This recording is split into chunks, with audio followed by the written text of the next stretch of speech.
Well, how's everybody doing on this beautiful day or evening when you're watching this? It's good to see y'all again. I'm back. This time I wanted to show y'all something that I really love doing. I also love to cover things with clay. And the more I do this, the more I feel like I like this better than just straight creating from clay from nothing. Um, they're both satisfying. I'll just say it like that. But I really love to cover stuff. So with that said, I'm using my trusty Lucy slicer to slice up a cane. This cane that I'm slicing is actually from a tutorial from the Creative Dorks channel. She is like one of the only people who I can follow, and my canes come out exactly like she say that they're going to come out. I love her channel. She's so down to earth. If you get a chance, go over there and watch her. But that's where this cane came from. And I wasn't really using it for anything because I made the actual flower, so this was just some leftover. So I pulled it out and I sliced it up and got me a little piece of scrap clay to put it on top of. It's a really pretty, almost looks like fire. You'll see it in a minute what I'm saying. So I got them all on there, and I am going to, just cut it down to size.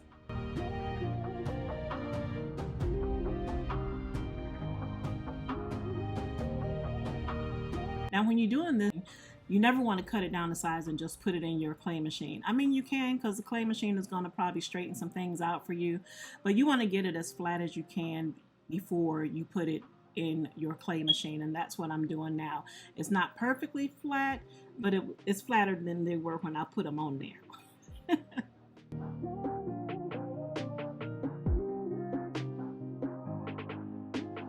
You see what I mean? There's still some spots where you see humps. It's not completely flat, but it's flat where it won't have any issues going through the machine. But what I want y'all to see is what it looks like when it comes out. It's amazing. Look at that. It looks like a dragon breathing fire. That's probably what I should have called the bangle. The fire breather. The fire breather bangle. Okay, I'm getting off on the wrong subject. Okay, so we're going to straighten this out now that we have run it through our trusty clay machine. I have the Atlas 180 that I got from Edge Street. These wood bangles I purchased from, I'm not going to say the seller on Etsy because they're not perfectly round, so I don't want anyone, if you don't mind them not being perfectly round, then go find some wood bangles on Etsy. I kind of really wanted mine perfectly round, but I also don't mind because that lends to them being handmade and organic. But I'm taking a little bit of Kato poly paste and slathering it on just for the adhesion to the wood and the clay. What I did not show the actual wood, I did sand this wood with a 420 to 500 grit sandpaper on the top and on the inside. I didn't go down in numbers or anything like that. I just sanded it to give both sides a semi-rough edge to give something else for the clay to grab onto. When you cover wood with clay, for me, because I'm not as experienced, I will tend to get a little bubbling, and it's partially because sometimes I forget to prick holes, and two, because I haven't put enough poly paste or anything to adhere. So I'm just cutting a slice that I feel that will go around the bracelet and getting the other out the way because I'm gonna make a bigger bracelet with that. And we're just gonna go around the bracelet. You kind of want to do this slowly and just make sure, little inch by inch or even less than an inch by inch, make sure your clay is touching that wood all the way around. And you want to pay, of course, special attention to your closure and cut across both layers so that they meet up kind of perfectly. Mine don't meet up perfectly, but you know what I mean. If you had a real pattern going on and you needed them to match up, you would need to overlap and cut so that they would match up, and you would have to be precise about it. But either way, we want them to match up just perfectly so that when it's smoothed out, it still looks like one flowing piece around your bangle. So I'm going to keep doing that, and you can watch me smooth this out.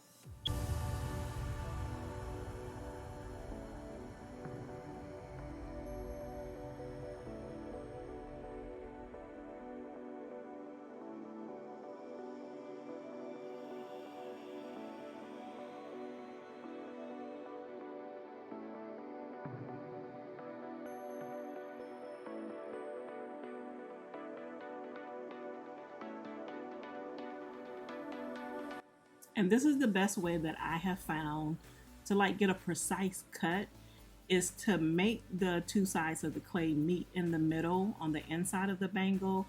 I used the wrong blade. I should have got one of my stiffer blades to cut this with, but make them meet sort of in the middle, but don't mash them down, and then cut them, and you'll get like a perfect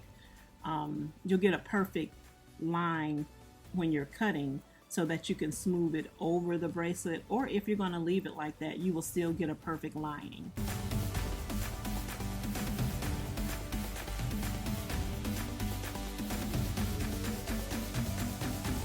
So I'm finished with that, and I like to smooth mine over a little bit for the simple fact that I knew that I was going to be painting the inside of this bangle and not putting any more clay on it. So I wanted the sides to flow over naturally to the inside where I was going to be painting, if that makes any sense.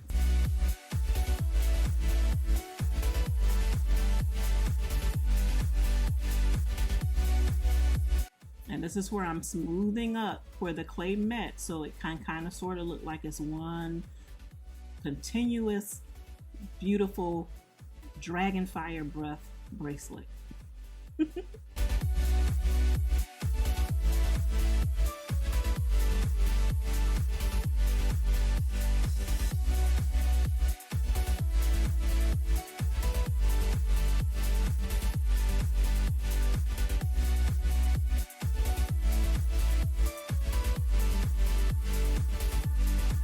And now it's all smoothed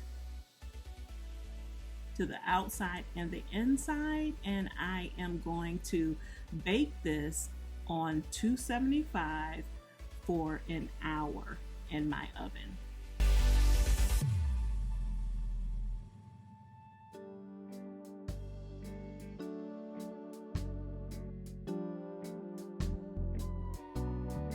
And now that it's all baked, I have gone from this, I'm not going to show them all, but I went from the 420, 500, then I went, I think 800, yeah, just 800, and then I have one that is 1,000, 1,200, and then 2,500. So I use all of those grits from the smallest to the largest to sand out the bracelet. Now I did lose some of my foil. I knew that I was going to do that, but I did have little bits and pieces still there, so I was happy with that.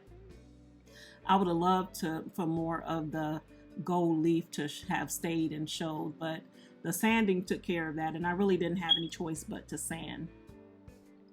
But now it's all sanded up, and I'm going to let it sit for a minute because I wiped it with alcohol to dry, and I am using some acrylic red paint to paint the inside. Now, I did think about putting clay on the inside also, but if I did that, even if I was on the smallest, like number 4 or 5 of my clay machine, it's going to take up room on the inside of the bangle trying to put it on. So I decided to paint because paint still leaves that room because you're only covering a thin layer of the surface. And that red is pretty, ain't it? I think it's pretty.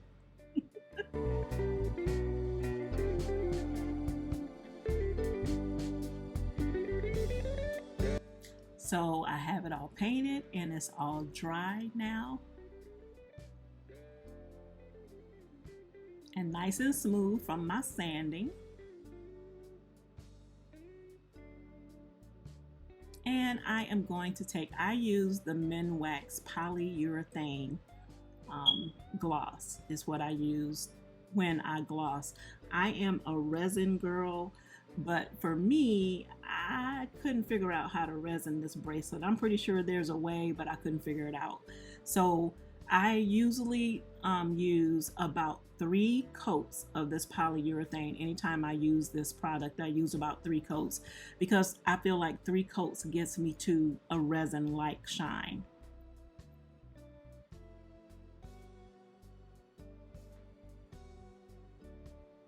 And there she is, all nice and glossed up. And this is actually dry that I'm showing you. And I made one larger one, and here are the both of them. Aren't they beautiful? Dragon breath bangles. I said that for effect. Bye-bye. Love ya.